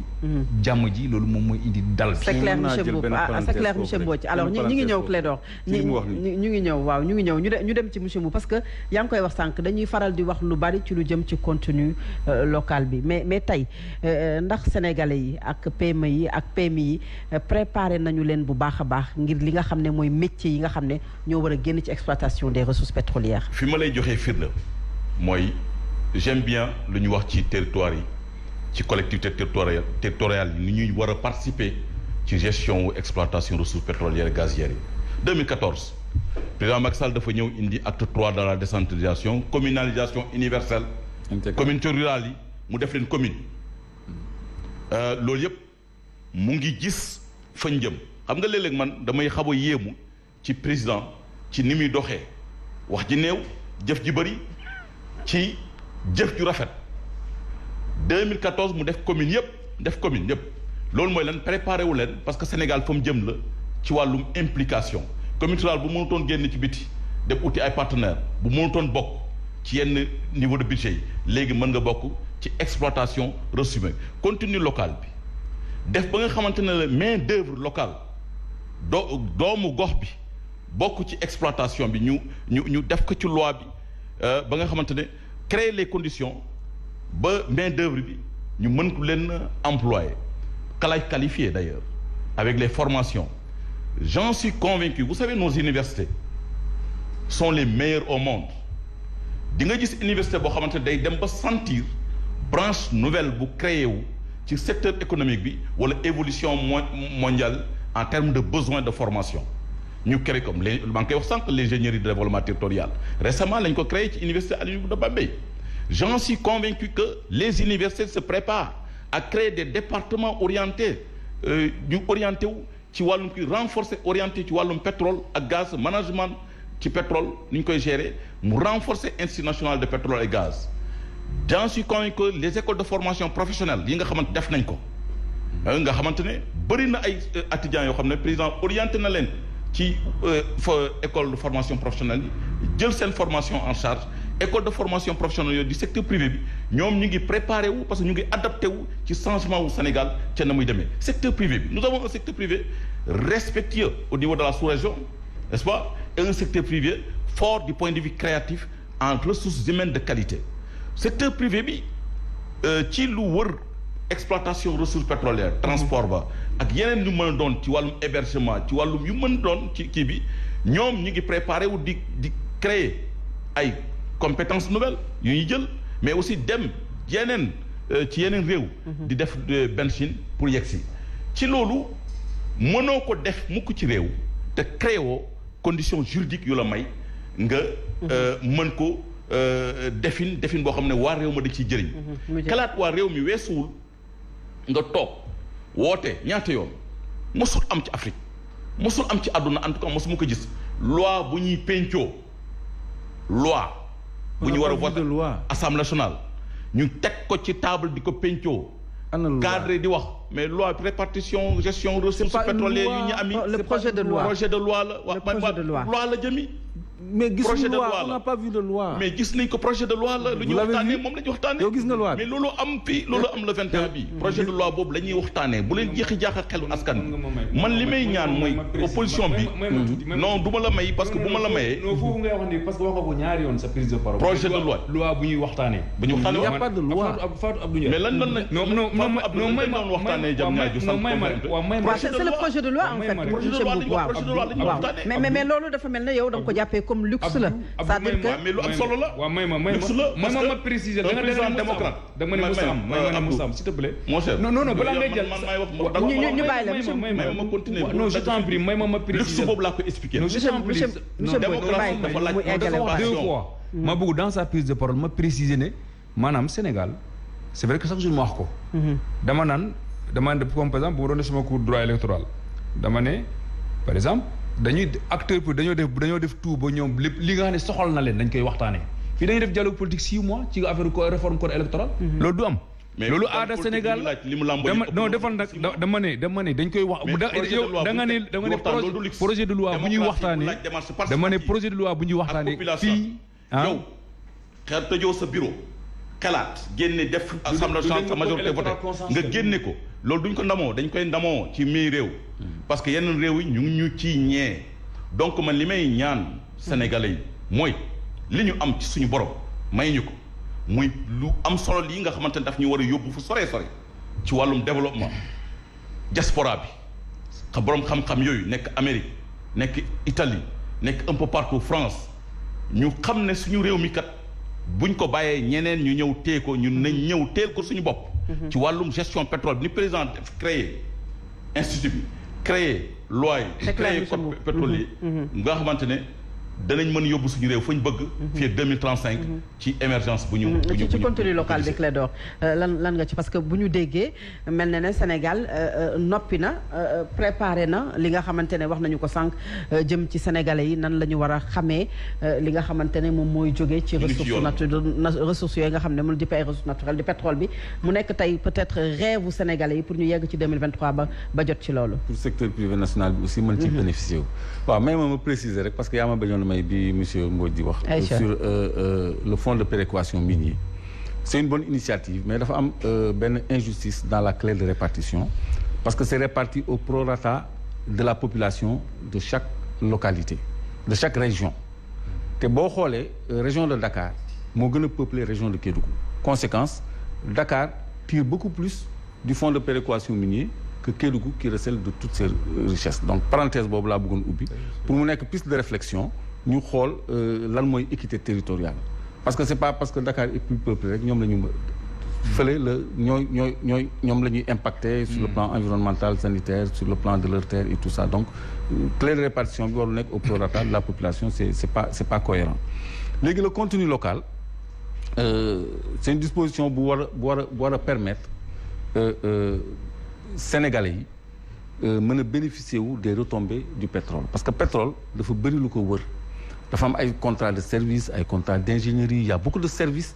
day booster ak activité économique wu dëkk donc loolu c'est bien nga ut benn cadre réglementaire boo xam ni entreprise privée sénégalais yi dañ ciy gis seen bopp mais damay attirer attention sénégalais yi ci benn fait parce que xam nga quand on va à une course yow nga daw ba àgg doog a siffler loolu moo am ci contenu local bi parce que président Macky Sall il a prêté serment le 3 avril mai juin 19 juin mu signé les décrets de Petro-Tim la jox Aliou Sall ak Franck Timis ce qu'on a de plus important comme ressource gazière mooy Saint-Louis ak Kayar 19 juin 2 jours après le 21 juin Aliou Sall créé Sahel Aviation 19 juin 2 mois après bi frère am nekkee président Sahel Aviation a comme partenaire Aéro Maritime aéromaritime Sénégal ñu jëm ci non exploitation Sahel aviation dafay impliqué wu ci contenu local on parle de contenu local Sahel aviation société la boo xam ne du def ay Dakar Ziguinchor ak Dakar Paris mais c'est une société d'avitaillement et de transport aéroporté parce que partenaire am benn société américaine la bu ñuy wax ay aéromaritime Fatou Abdou aéromaritime ci la bokk bàyyi ko wax ba pare parce que après boo jëlee sa temps de parole su jëlee sa temps de parole nga wax yow également Petrotim c'est le gaz de Saint-Louis et le gaz de Kayar c'est le gaz de Saint-Louis et le gaz de Kayar donc compagnie d'aviation boobu partenaire am société américaine bu tudd Aero Maritime Incorporation INC lañ koy abrégé COSED bi nga gis dañoo jàpp ci loo xamante léegi amul issue léegi ça c'est pas société boobu continuer di ci débat société boobu monsieur Mboup xoolal gis nga booy wax non mais sooy wax vous voulez pas que mon message passe vous avez remarqué que booy wax ñoom dañuy noppi faites la même chose s'il vous plaît non man may naa la sama temps de parole may naa la sax sama temps de parole léegi je veux expliquer clairement que Sahel Aviation a été créé 2 jours après l'octroi des licences à Aliou Sall et Franck Timis ci cadre Petrotim te c'est une société qui fait du transport héliporté ak de l'avitaillement c'est-à-dire plateforme yi day am 3 équipes de 8 heures de temps 3 fois 8 la ñuy liggéeyee donc day am tout le temps ay rotation xam nga dañuy soxla ay apport en matériel des fois pour Sangomar par exemple il faut des navires donc il y a une société aéromaritime qui a été créée 2 mois après l'accession du président Macky Sall. waaw mais ban lien la am léegi ñooñu dans le contenu local. ñooñu mais ils ont déjà du travail. léegi ñun ñu doog a wax contenu local am na ñoo xam ne dañu jóg dès le départ pour capter. fan mooy seen siège ana équipement yi. Dakar dina fan mooy seen siège. ak fan la an équipement yooyu ngay wax. xaaral ma woon la seen siège. fan la mooy équipement yi xam nga dañuy wax. xaaral ma woon la rek yaa ngi posé question defal ndànk rek. doo dox fenn Dakar gis li nga wax. ah oui aviation yooyu ngay wax. Sahel Aviation 26% la Aliou Sall am Patrick Correa am 25%. dafa am preuve yi maa ngi la koy yónnee léegi soo ma joxoon numéro régie léegi mu génnee ko dafa am lu ñuy wax bureau d'appui à la création d'entreprise dama koy génnee damay bañ a utiliser sama temps de parole su ma joxee parole bi dinaa ko génnee balancer ko dinaa ko jox Fat Abdou mu génnee ko ñëpp gis en direct dafa am lu ñuy wax bureau d'appui à la création d'emploi dañ ciy déclarer toutes les sociétés l'entreprise Sahel Création a été déclarée le 21 Patrick Correa 25%, Aliou Sall 26%, Aero Maritime Incorporation 49%. Patrick Correa moom ñoom Aliou Sall ñoo bokk mbuus bu ñu boolee ñoo am 51% contrôlé société bi. donc loolu pour revenir yu mel noonu ci contenu local. statut notaire moo def loolu. moom ngay génn moom ngay publier. waaw ak notarié laa lay wala wallaahi ak notarié man lañ ma terewaat sax ci plateau. mais dama koy génnee léegi quand je passerai la parole. c'est comme si vous doutez de ce que je dis. xam nga avant je venais avec mon cartable avec mes documents pour montrer yii laa doon bañ mais maintenant je fais que parler et donner des indications et des références mais je vais compléter je vais me reprendre léegi contenu local bi aspect yi ma ciy déplorer mooy loolu gis ngeen le scandale de la SAR. c'est pour mais dafa am benn linkage section ba tey mën nga ci anticiper. waa léegi parce que gis nañu scandale bi jamono ju ñu waxee répartition des il y a une guerre à la SAR tu sais pourquoi. Parce que dans le bloc de Sangomar il y a des enjeux parce que dañu bëgg a def benn sea line benn pipeline bu jóge Sangomar ba Sarr acheminer 5 millions de tonnes par an de brut supplémentaire alors que Sarr mu ngi am une capacité de traitement 2 millions 200 tonnes léegi ñoom dañu bëgg a capter loolu pour traitement c'est pour ça qu'ils veulent recapitaliser c'est pour ça qu'il y a une guerre parce que Woodside bi nekk dans le bloc de Sangomar dafa porter certaines parts parce que Woodside ni mu duggee ci capital bi Kern Énergie moo doon jaay 35% fekk Far moo fa nekk ak État du Sénégal donc État du Sénégal moo doon prioritaire pour jënd mooy droit de préemption mu renoncé te bu renoncé day am ndàmpaay xaalis ay milliards Far moo waroon a appoo jënd ñu jéggi Far dem jaay Woodside mu amoon contentieux président Macky Sall ci boppam moo def intermédiation ba Far mujj génn ci joint venture bi mujj jaay 15% yi mu amoon Woodside am li mu am donc léegi ñooñu flux yooyu déjà ñoom ñu ngi xeex ci contenu local bi déjà parce que ñoom dañu raw ci information am na lu ñuy wax réseau gazier du Sénégal c'est-à-dire dëkk bi yëpp ñu ngi koy gas di ci def ay tuyaux yoo xam ne du tuyau ndox. c'est des gazoducs. ay tuyaux lan la. gaz lañu ciy def. parce que am na gaz bu war a jógee côté Sangomar. am na côté bu war a jógee côté Kayar am na bu war a jógee côté Saint-Louis y a un réseau. léegi réseau boobu monsieur Mboup il faut qu'on respecte le débat aussi. non vous ne dirigez pas le débat c'est moi qui dirige le débat man maay xool waaw. non je vous respecte bien. moi aussi je vous respecte beaucoup. j'en ai la cartographie et même les images satellites ñu ngi ak moom. donc loolu déjà c'est des gens qui ont des marchés déjà. quelqu'un comme Elton c'est des Sénégalais je soutiens mais ñoom par seen niveau d'information ils ont investi 70 milliards au port pour un terminal méthanier pour un centre de gazéfaction et de liquéfaction de gaz de stockage plutôt et de regazéfaction léegi loolu dafa am ñoo xam ni dañu xam information yi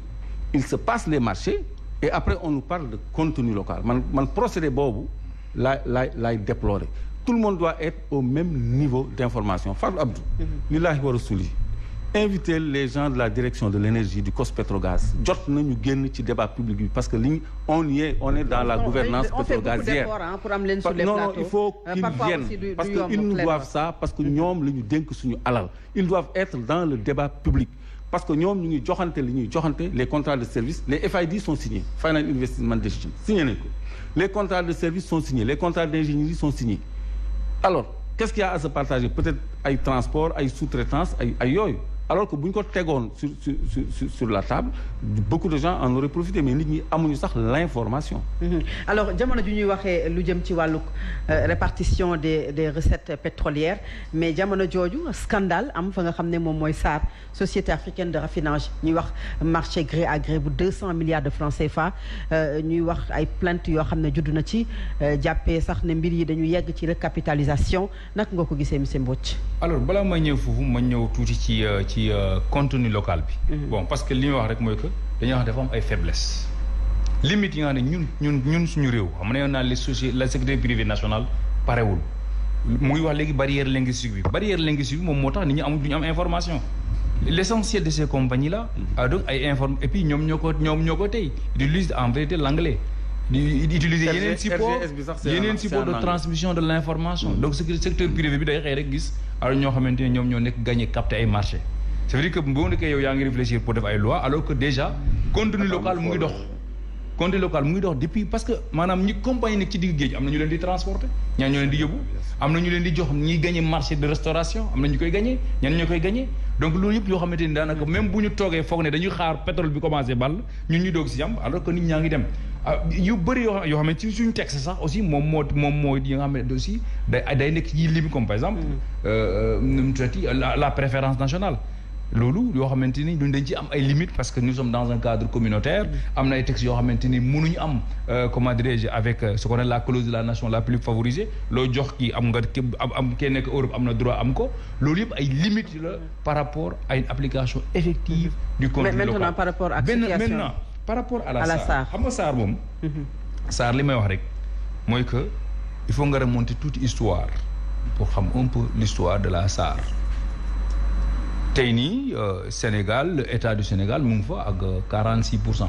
Normalement ci récapitalisation bi état du Sénégal dafa waroon ñëw sax nekk majoritaire bu majoritaire entreprise day changer de nature parce que SAR du société du entreprise publique premièrement loolu il faut que ñu régler ko. du entreprise publique société privée la parce que Sénégal maanaam nu mu tuddati loi 90 bi xam ne moom moo définir les entreprises du secteur parapublic. bu entreprise bi amul bu nekkee capitaux publics yi du majoritaire entreprise publique donc c'est une société privée comme Sonatel alors nga xamante ni donc mais SAR ni mu nekkee société privée noonu la sonalee état du Sénégal parce que état du Sénégal est toujours là donc di pomper lu tax état du Sénégal mënut a oser justement franchir le cap pour transformer ko à une société à une entreprise publique surtout avec histoire récapitalisation bi ñoom seen première réunion en vérité loolu moom moo nekkoon conclusion yi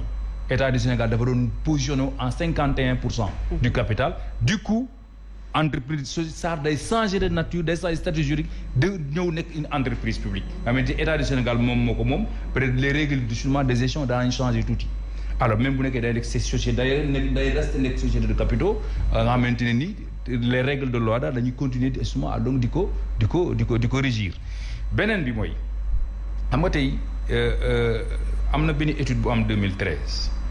boo xamante ne ni étude bi conclusion dafa proposer xam nga li muy wax nii mooy que production bi ñëw SAR amul capacité pour kii ko alors que y a une étude de 2013 bu les commissaires dañoo proposer en vérité ñu changer ñu ubbi SAR liquider ko créer une entreprise une société bu ëpp capacité. li tax Saoudi Ben Laden dem loolu en vérité loolu ci la bokk. Vous avez 17%. parce que ñoom la Loka Afrique remplacé Loka Afrique 2017 la ñëw coow li moom 2017 la ñëw. nan la ñëwee donc ñële la remplacé ci SAR mais li nga xamante ni moom parce que bu ñu wax ay gré à gré mooy que SAR nan lay doxee SAR ses actionnaires. ñoom ñooy gagné marché wu SAR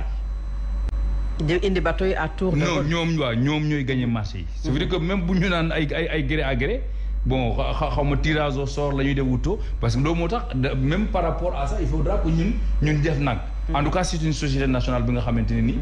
alors doxewul ci appel d'offre ouvert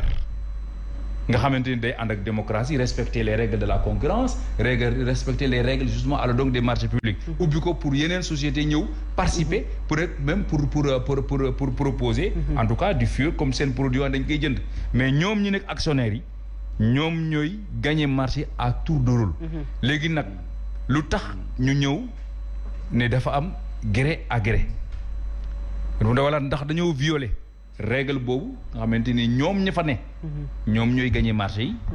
parce que loolu mooy li nga information bi nga ne bon j'ai bien lu le communiqué de la SAR. sur la question donc loolu mooy. li nga ne soxla nañ ci information. dañ ci soxla information li wër te wër mooy li nga xam ne moom moo xew. ak li tax mu am mi gré à gré wala mu am cette course là autour donc des ressources wala ce conflit là au-delà du problème de la recapitalisation nga xamante ni évidemment société bi moo am problème li ko indi mooy que dafa am li ñoo année métal maay société bi normalement du produire day arrêt parce que loolu normalement depuis 2019 mais dañ ko prolongé. puisque du produire nag day jëndi ressource ci biti li muy jox Sénélec parce que Sénélec moom mooy client et Sénélec obligatoirement SAR da koy jox. pétrole brut bu ñëwee ñu raffiné ko non obligé parce que benn décret 2011 la bu ñu jël. dañ nekk bu fayee bu fayut bu Sénélec fayee bu fayut. SAR da koy jox. loolu tax ma ne la SAR. dafa sonal état du Sénégal parce que cette relation là nga xamante ne bu amee ressource dafa war a jox Sénélec bu ko Sénélec yorelee bor da ko war a jox par la force ça pose problème dans les relations entre une société privée et justement et un client loolu dafay sonal ci dëkk bi alors donc sonal les caisses de l'État. D'où la nécessité de réformer en vérité. C'est clair monsieur Mbop il faut ñu baral parce que li ñu dese bëriwul. dafa ñu wax ci scandale yi mais monsieur Mbop mbirum SAR bi tey est-ce que bu ñuy wax jamono ji ñuy wax pétrole bu ñu déggee polémique bu am ci recapitalisation bu SAR du peut-être indi tey tiitaange ci askan wi plainte boo xamante ne Locafrique def na ko ca Londres plainte Société africaine de raffinage ak Petrosen est-ce que du indi njàqare aujourd'hui ci amul benn njàqare bu fi am xam nga léeg-léeg bu ñuy waxtaan ak askan bi dañuy wax booy SAR dina am ku toog fee ne xanaa Abdou Sarr la ñuy wax. société de raffinage société africaine de raffinage oui. pétrole da nga gis réew mu exploité pétrole am ba pare brut jël ko yóbbu ko ci beneen réew ñu defar ko indilaat ko SAR lu mu tekk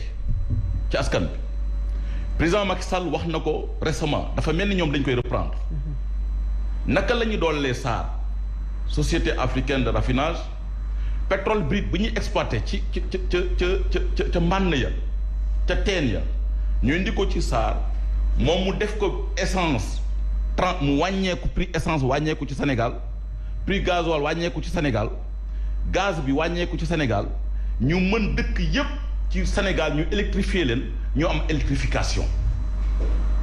société boobu le président Macky Sall wax ne dañ koy dooleel ci koppar pétrole bi duñ ko génne bitim réew Sénégal lañ koy exploiter Sénégal lañ koy defaree jox ko waa Sénégal ñu jëriñoo ko. mais est-ce que société boobu mën nañu ko defar jamono joo xamante ne ñu ngi wax marché gré à gré bu toll ci 200 milliards de francs CFA. non man sama question lay posé. pas pour Clédor pas pour yow pas pour monsieur Mbodj. ma ne ndax tey mën nañu dooleel société boobu dama lay relance. dañ koy dooleel. ci jamono joo xam ne ñu ngi wax marché gré à gré bu 200 milliards de francs CFA. c'est une question. mais vous savez politique état ak vision ci liy ñëw muy démarche bi rek comme réew mi. jëriñ réew mi pour réew mi jëm ca kanam pour waa réew mi moo tax ñu ne dañuy dooleel SAR président wax na ko récemment ñoom li ñuy wax ne 46% jëm 49% d'action de l'État effectivement foofu lañ jëm effectivement que pétrole ba war a jógee ca Sangomar moom la ñu war a jël exploiter pour réew mi pour que lépp loo xamante ne parce que pétrole transport produit boo bayee ca Saloum di ko yóbbu ca Kajoor transport ngay jël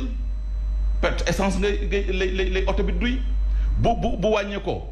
nga dana feeñ ci dund bi maanaam leneen lu dul pétrole mu dem ci ceeb bi mu jëm ci leneen ak leneen aussi nan la ñuy doolee société africaine de raffinage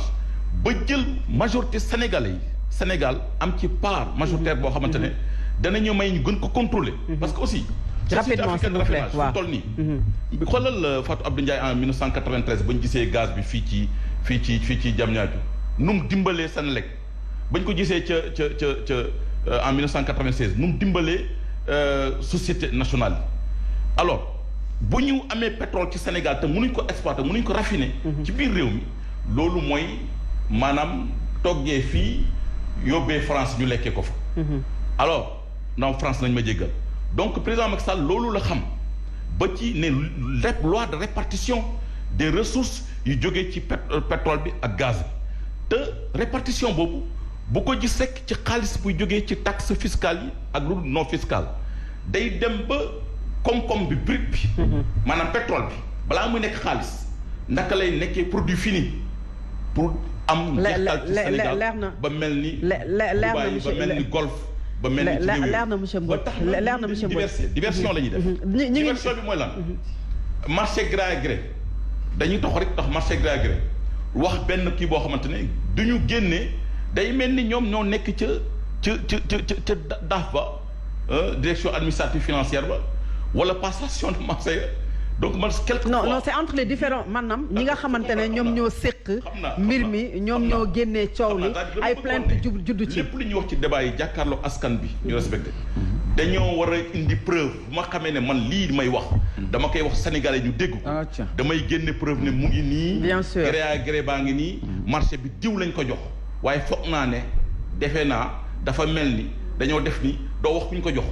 doo wax fu ñu ko joxee. c'est clair monsieur doo wax montant ba. c'est clair monsieur ça pose problème. c'est clair monsieur Mboup alors Clédor. mais bul tëj débat bi s'il te plaît sur la SAR c'est intéressant man je l'ai applaudi tout de suite bi mu naan sénégalais yi ñoo war a raffiner pétrole bi au lieu ñu koy jéggaani. et ça c'est un point important boo xam ne ci loolu est-ce que tey war na jur coow bu ñuy wax recapitalisation bu SAR parce que gis nañu ay sociétés yu mag yoo xamante ne yeggoon nañu ci situation bii quand même ñu rek def recapitalisation te gis nañu ne dañu ko tudd ci SAR rek tapage médiatique am coow li commencé juddu ci mbir mi. d'accord non monsieur Mboup non Clédor. ñu ngi defaat beneen bi s'il vous plaît. président Macky Sall moo ko wax. d'accord président Macky Sall loolu moo ànd naa ci. produit bi dañ koy raffiner ci. j'applaudis ànd naa ci. dama ci bëgg a approfondir léegi yónnee naa la acte notarié création wu Sahel aviation nañu may tuuti rek Fatou. yónnee naa la acte notarié création Sahel aviation d'accord. oui voilà boo ko mënee yónnee régie pour nit ñi gis ko léegi est-ce que recapitalisation bi jar na ko est-ce que SAR jar na dooleel xam nga man bi may def sama développement sànq ci SAR bi ma ne pourquoi bu war a clôturer débat bi maa ngi wax 5 millions de tonnes supplémentaires ñu fa bëgg a acheminer pour ñu traiter ko donc le président moom vision am mooy dañu renforcer capacité SAR alors que la SAR se trouve en agglomération amul emprise sécuritaire de 500 mètres bu war a wër une raffinerie. Comment on peut surcharger 5 millions de tonnes supplémentaires à la SAR parce que ça va monter à 6 millions de tonnes léegi ñoom nee nañu 4 millions de tonnes, c'est la consommation nationale, s'il vous plaît. 4 millions de tonnes, c'est la consommation nationale. 2 millions de tonnes, c'est pour le Mali. Pourquoi ne pas créer une raffinerie dans le département de Foundiougne, d'où vient la ressource? Comme ça, mu nekk un hub de distribution pour les Maliens. Nga xam ne au lieu ñuy ñëw ba Dakar foofu la ñuy yem yóbbu li ñu soxla ba noppi mu impacter localité boobu ba noppi du mettre en danger les populations de Dakar. C'est pas de l'équité territoriale et puis c'est pas une vision. La vision aurait été de créer une seconde raffinerie dans le département de Foundiougne Fatick, plus un centre de pétrochimie pour defar ay polypropylène nga xam ni moom mooy matière première composite bi defar beaucoup de produits manufacturés. Loolu dafay booster le développement. Donc cette bataille-là autour de la SAR pour surcharger ko de 5 millions de tonnes supplémentaires de pétrole dafa am ay conséquences sécuritaires et je crois que la direction de la protection civile est interpellée. Yu mel nii dañ ko war a waxtaanee. mais kenn waxul ne Dakar dañ ko exploité grand. C'est délocalisation am na. Non, on est en train, pour votre information, une sea line est en train d'être construite de Sangomar à la SAR pour acheminer ce pétrole-là. C'est déjà acté. C'est contre ça que j'alerte, parce que l'autre option, nous on doit être plus ambitieux, c'est-à-dire de créer une raffinerie aux normes plus grandes, parce que SAR c'est petit. Et puis c'est en agglomération, amul benn possibilité d'extension, ne serait-ce que sur le plan foncier. Amul. Et ça menace les populations. Alors que fële, il y a des réserves foncières. On attend une manne, mais nañu investir ci loolu, na Sénégal yi dugal seen capital ci loolu. Foofu la applaudir. Ñu gérer Algérie. Ils ont donné l'exemple. Ils ont des raffineries aux normes. Créé nañu centre pétrochimique bi defar polypropylène,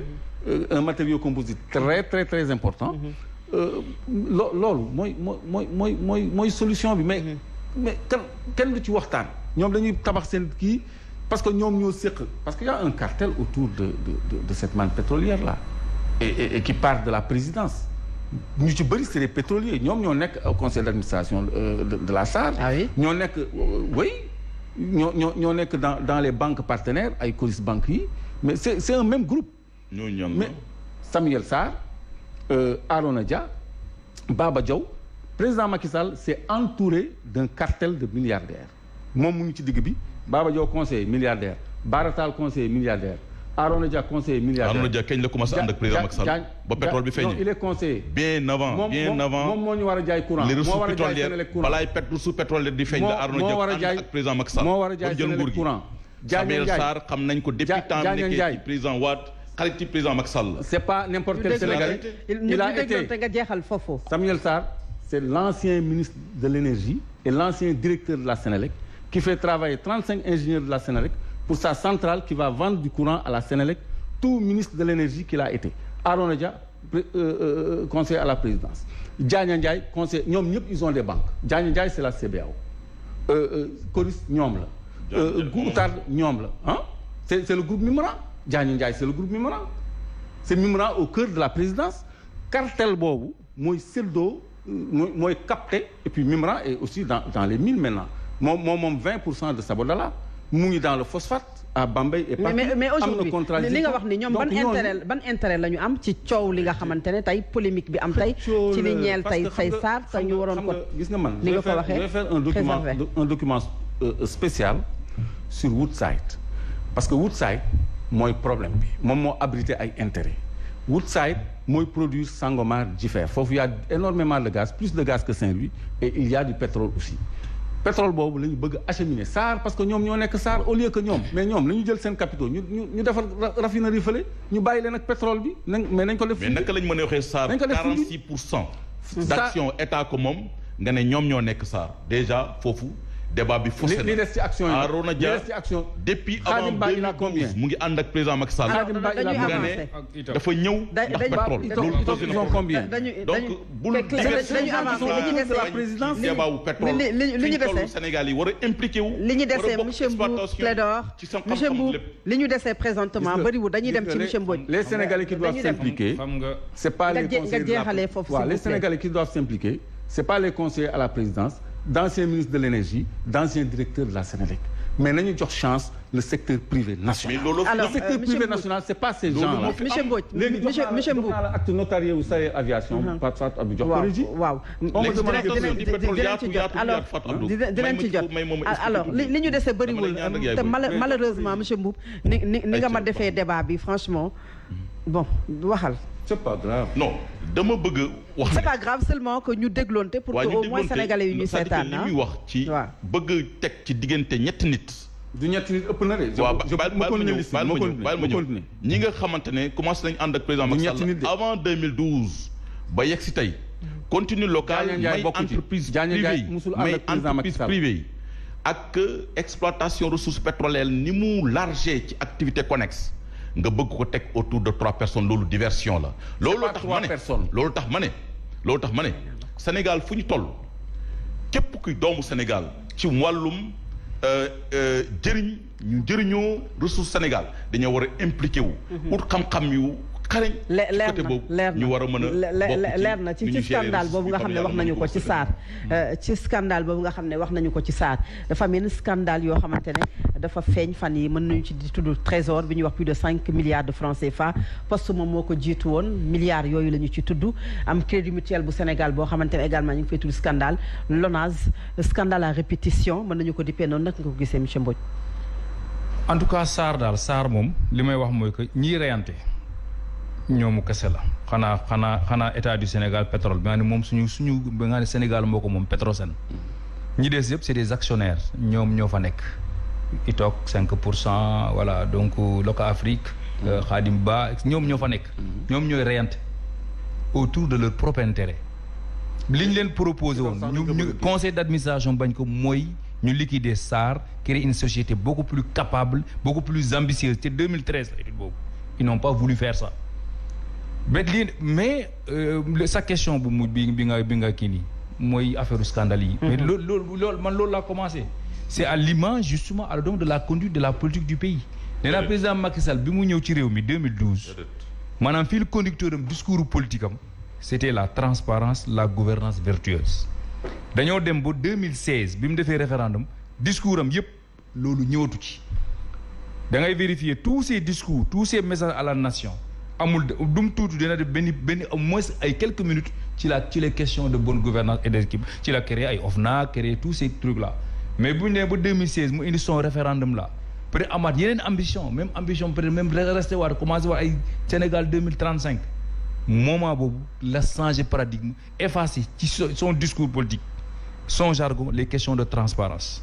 neutraliser complètement les corps de contrôle xam nga tey booy doxal nga ànd ak ñi nga xam ne leer na ne yow képp ku ànd ak yow bu defee dara du ko ci fekk te loolu moom moo fi am mais loolu day encourager alors c'est des pratiques comme ça parasites de corruption day encourager détournement fii ana ban rapport la OFNAC ñaata rapport la fi déposé table procureur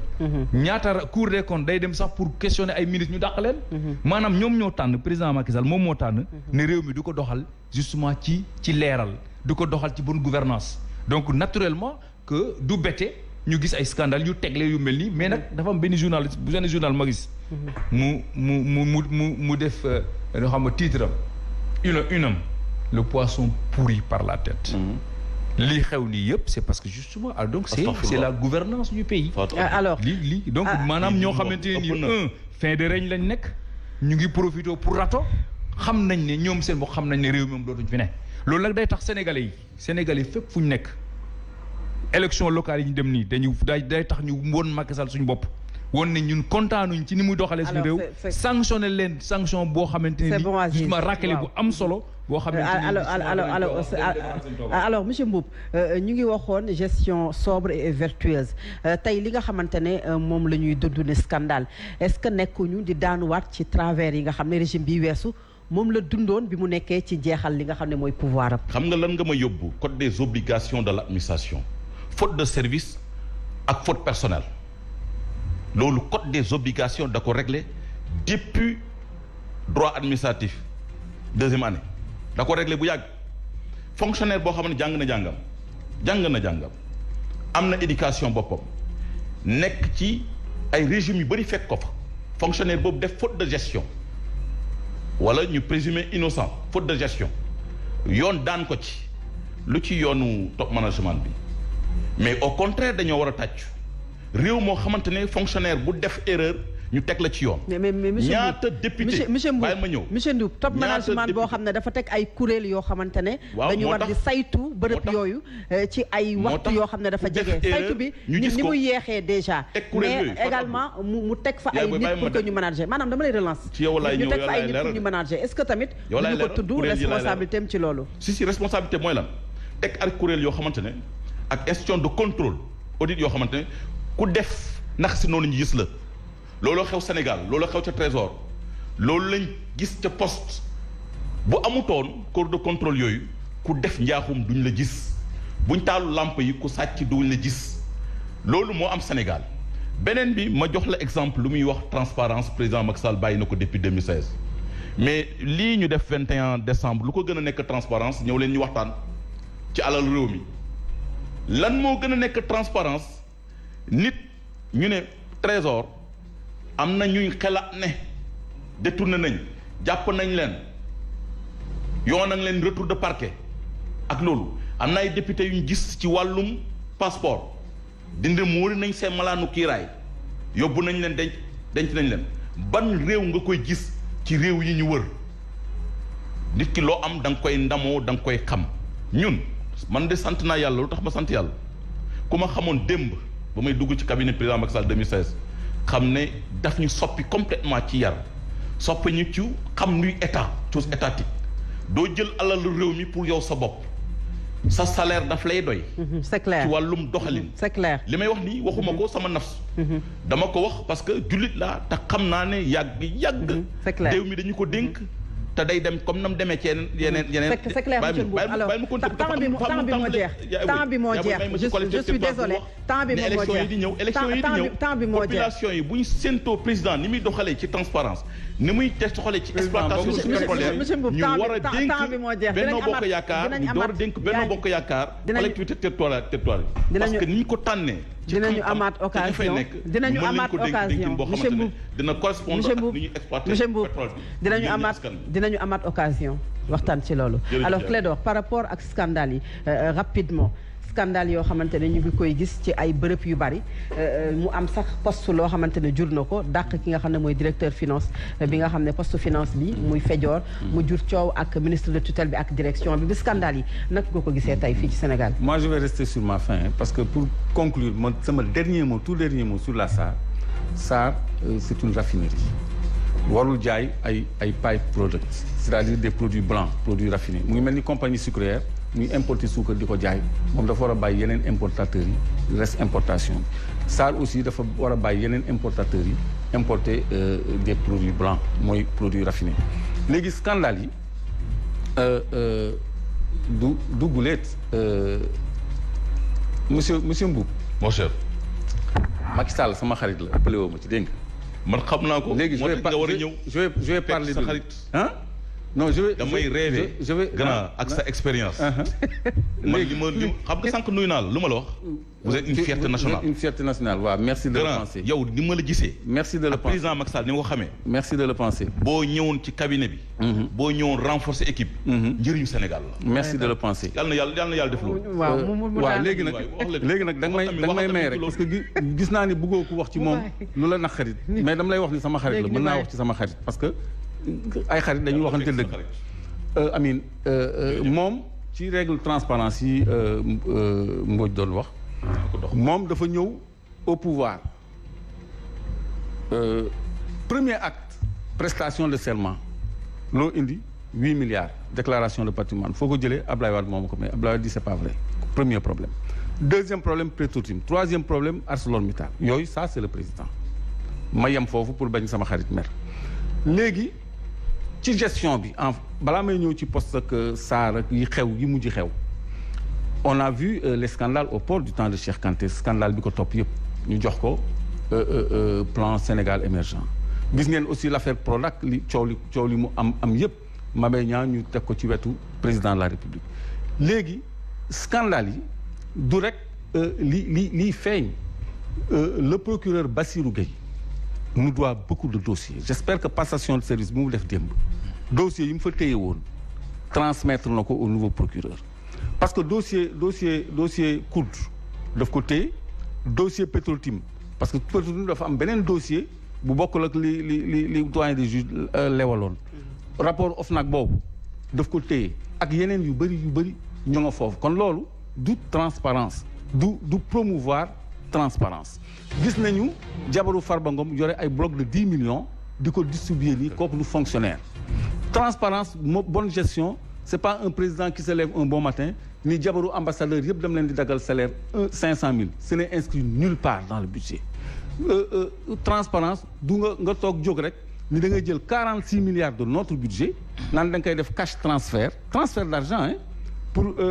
soutien social aux familles te loolu c'est de la corruption en direction des élections donc léegi c'est clair non wax ma bourse familiale 46 milliards yi ñu ni dañ koy def cash transfert quoi quand pour les résultats électoraux waaw et puis ñu xaar ba campagne électorale